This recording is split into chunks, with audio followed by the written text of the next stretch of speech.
But look, the one that stands out for me is your porphyry story, which I would like to sort of get started on, because I'm looking at your announcement in May. It's pretty, well, it's not, it's significant in the numbers and everything else, but it's very rare you get this sort of handed to you in where you guys are, because it's a fairly established story from the historical drilling. Yeah, so this really is an untold story being sort of in the background. I first looked at this about 15 months ago, and the first thing we did was do some met test work, which came back very positive. That's on the pulps, mind you, which was very, very encouraging. However, the terms at the time weren't acceptable, and the gold price really hadn't really moved a lot, and we had a lot of other projects, lithium projects on the go at the time.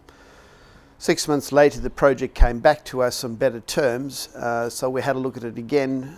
But in the meantime, I'd kind of got my head around these bulk, low-grade porphyry type projects, and so we made the acquisition end of May, got straight on the ground.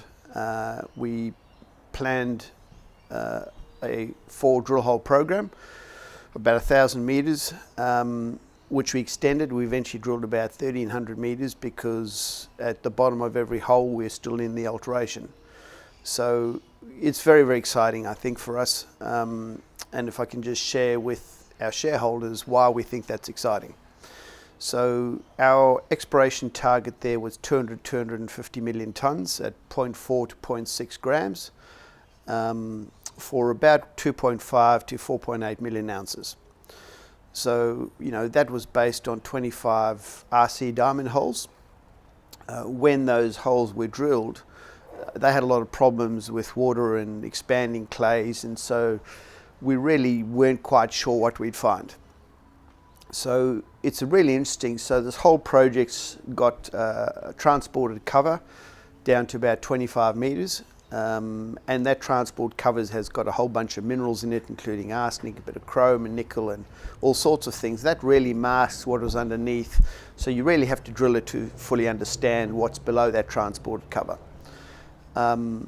We drilled diamond holes because we really wanted to understand the mineralization. And to me, that's the exciting part of what we've put an announcement yesterday, Monday, just showing the drill core. And so this is your classic intrusive related gold deposit. These fractures is in the hard rocks, which we've interpreted as tonalite. We'll know better once we've put that through some petrology and some thin sections to fully understand the mineralization. But what we believe we have there is these micro fractures which contain the silica and the gold. And so that's very high grade gold, but in very, very thin micro fractures contained within the silica. Interestingly, this has got absolutely no copper, no arsenic, no nothing, just gold. That's we see from the pulps. So the important thing for us is to look around. I don't like to be first mover in these things. I like to look around and see what other people are doing. So when we look around, we see Norton Goldfields just put a heap leach by Mike Kalp's reverse calcs on the announcements they've made. They're producing, went in production last year, July 2020, so been in production about a year. They plan to produce 75,000 ounces of gold a year, 5 million tonne a year operation. It's a heap leach operation. Went through permitting, no problem. Built the projects, now in production. And then, so these things happen. They're very popular in the US, Nevada and some of the states over there, over the years, done a lot of heap leach, big operations and very, very profitable. Far less so in Western Australia, because I guess we haven't really had the mineralogy and the type of project that lends themselves to a heap leach. But probably the next cab off the rank, if we look, is Saturn Minerals. Got a project called Apollo. They put out their preliminary economic study just this month in August. Mineralogy wise, that looks very, very similar to what we have, except there's a sheeted vein, whereas ours is a disseminated fine within the microfractures rather than sheeted. And really the reason these things work is with high pressure grinding rolls. what it does when you put your ore through that is it fractures around where the mineralization is. And so you're getting really good recoveries, but don't have to put the energy into milling everything. But what's more important is very low reagent consumption, right? Because all you're doing is cracking it where the mineralization is, and you're getting pretty fast leach kinetics. So that's really our next step. We'll use this core to start doing some column test work. And I'm assuming we're going to get equivalent, very favorable metallurgy in terms of recovery kinetics and reagent consumption. And if that's the case, well, we're off the races.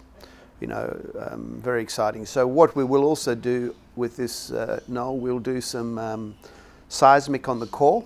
So we test the speed and the velocity that you get over various parts of the core.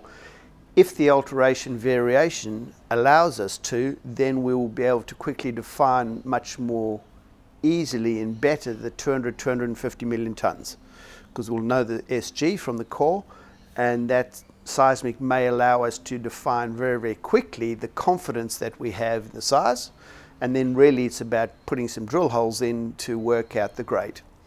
But because this is not share hosted and it's really a bulk deposit, a porphyry you don't have to do huge big infill to get it to inferred status, especially if you've got a structural control based on the shape and the volume of the deposit from your geophysics.